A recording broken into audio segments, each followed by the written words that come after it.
I'm Mustafa, solo developer of Suburb Path. In the past, I worked at Treyarch and Zwift. Right now, my solo developed game, Nexus Defenders, is currently available on Steam. It is a narrative-driven tower defense game that takes place on a planet in which technology has led society to complacency, and once the technology was damaged, then invaders started coming in. In this game, I tell a story about embracing the growth mindset. First, I want to thank all the new viewers and subscribers who joined me after that last video really took off. The response was incredible, and I appreciate all the support. After that video, 2 points kept popping up in the comments. One is that art is subjective, and 2, that Concord was designed as intended. Today, I want to dive into both of these topics, especially the idea of art being subjective, and explain why I believe art can actually be measured and has rules. In the comments section, I saw a lot of people mention that both art and beauty are subjective. While someone's preference for a certain style might be subjective, I believe that art and beauty can actually be measured and quantified. Art is a science. Think about it, there are rules to art. Things like proportion, symmetry, balance, and contrast.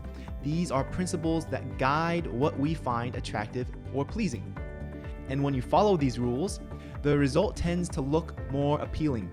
Sure, you can break these rules, but to do that well, you need to have a strong understanding of why you're breaking these rules. An example of beauty being objective would be something as simple as a sunset over an ocean horizon.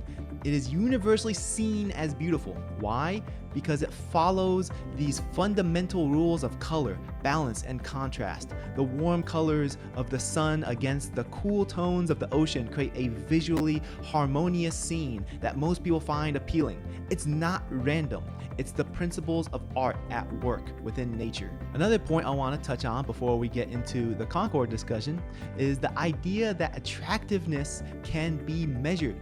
Let's take something simple. A man, if this man were to be fit, groomed, and well-dressed, he will generally be seen as more attractive than the exact same man being messy, overweight, and unkempt.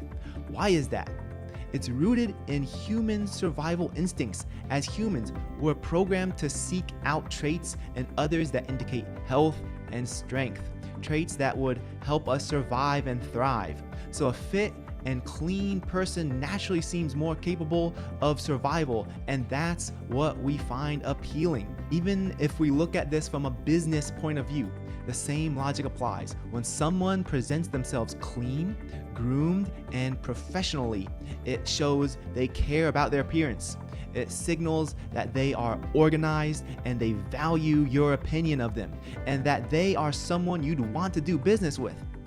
These factors, again, are measurable and based on rules of presentation. It is not random. We don't just guess if we're gonna look better. We know we'll look better if we do these things. Tell me in the comments if you think art is subjective. Let's see where everyone stands on this. Comment below. Now, the second point that a lot of people kept bringing up was that Concord was designed as intended.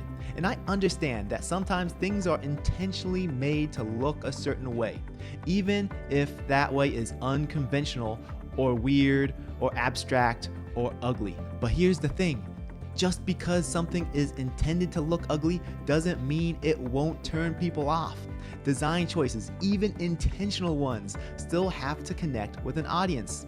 If a character or a world is so unappealing that it distracts players or repels them, then it doesn't matter if the ugliness was intentional. The audience still reacts negatively. The point of my last video was to understand what led to Concord's failure, so that we, as game developers, can avoid making our own failures. Yes, video games are a form of entertainment, but at the end of the day, we need to make money in order for us to keep making more games. Having a marketable product is the first step to success, and the visuals, the presentation, those are key parts of making the product marketable. You can have the best mechanics or story in the world, but if the game doesn't look appealing, no one's going to care enough to even try it. That's why when Concord had its free open beta, no one even played during the free open beta. Yes, the price point might have had something to do with it, but it was a small factor because when the game was free, nobody played it. Before we go, here are 3 tips for game developers to ensure your game looks good and marketable. The first tip is to choose a strong color palette, especially for your logo and marketing materials. Colors are a huge part of your game's first impression. Second, understand basic composition and layout. Study principles like the rule of thirds, focal points, and balance to make sure your visuals are engaging. Have a basic understanding of art rules. Even if you're not an artist, if you're a solo game dev like myself, it's still important to have an understanding of these basics of art. And third tip, compare your game to other games in your genre. Collect screenshots, compare UI and HUD elements, and see what they do right and where they miss the mark. This will help you avoid common pitfalls and refine your own design. If you enjoyed this video, make sure you give it a like, subscribe to the channel, hit the notification icon below so you don't miss any of the future content. Again, thank you to everybody who checked out the last video. I'm really excited that it hit off, and I'm going to be sure to make more content for you guys very soon. Be sure to subscribe to my other channel, which will be linked at the end card and in the description below, where I post motivational shorts. Thank you for watching, and I'll see you guys in the next one. Salam.